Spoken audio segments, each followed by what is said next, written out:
السلام عليكم ورحمة الله وبركاته. يا أهلا مرحبا، حياكم الله جميعا. مع أخوكم علي مقبول بفضل الله تبارك وتعالى. أنا النهاردة على 5 فدادين في جمعية أمون، يعني بيني وبين القاهرة حياة بسيطة جدا جدا، بيني وبين العاشر حياة بسيطة برضه. أنا هنا بفضل الله سبحانه وتعالى على مزرعة سور كامل، حاجة تبارك الرحمن، مزرعة اقتصادية، مزرعة استثمار. بسم الله ما شاء الله، يعني استثمار مانجا، يعني بسم الله ما شاء الله، اللهم صل على سيدنا محمد. الشجر كله كيت ولكن مطعم أستن، كله كيت. شجر العزال اللي شغاله امام حضراتكم دي كلها كيت مطعمه أستن.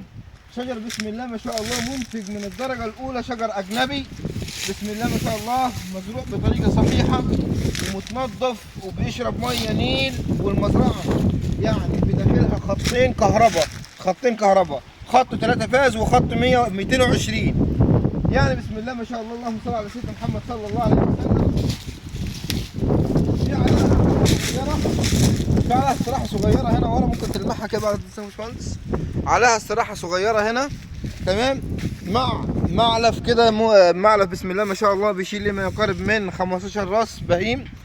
المزرعه بسم الله ما شاء الله في قلب جمعيه امون، على الشارع الرئيسي، اللي هو بسم الله ما شاء الله شارع عرضه يمكن زيادة عن 12 متر. ايه؟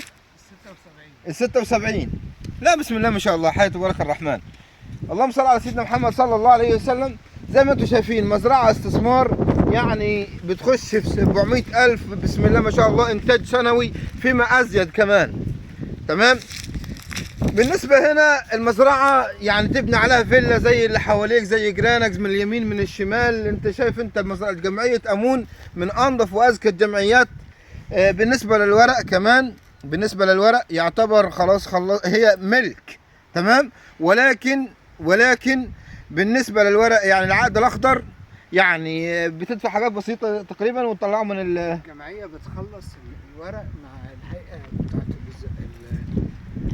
الهيئة بتاعت الاستثمار. بتخلص هي، لكن انت دفعت كل اللي عليك، كل اللي عليك دفعته. كل اللي عليك. يعني خلاص هو بيديك عقد ملك نهائي. مش مني انا، من الجمعية.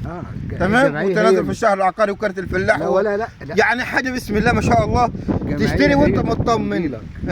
الجمعية هي اللي بتديك العقد بتاعك، مش مني انا. انا بعمل تنازل ليك، والجمعيه هي اللي بتديك العقد. كويس، ما هي دي الاجراءات الطبيعيه. لكن انا بطمن المشاهد ان الورق تمام ما فيش اي مشاكل. بسم الله ما شاء الله. للتواصل يا جماعه عشان باختصار مش هطول على حضراتكم ان شاء الله. بالنسبه للسعر يعني شيخ سلام زي ما شرح الحاج علي ربنا يبارك في عمره. المزرعه دي انتاجها قوي. بمعنى ايه؟ بمعنى بفضل الله يعني السنه اللي فاتت باع الحاج انتاج من هنا ب 700,000. تمام. طيب ايه المميزات اللي في المزرعه الجميله دي؟ ان الشجر لسه بيدي قوامه قوي، زائد ان احنا عندنا ميه نيلي صرف.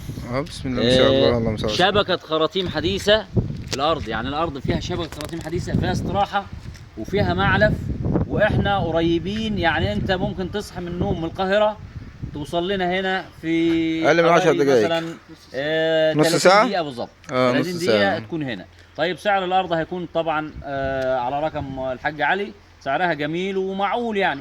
واحنا هنا ما تقول يا عم، قول السعر عشان الناس. السعر مطلوب 13 مليون في شامل المزرعه مع التفاوض عند الجديه، تفاوض البسيط. مظبوط. وربنا يبارك يا رب لصاحبك. امين. عايز كده سنتين.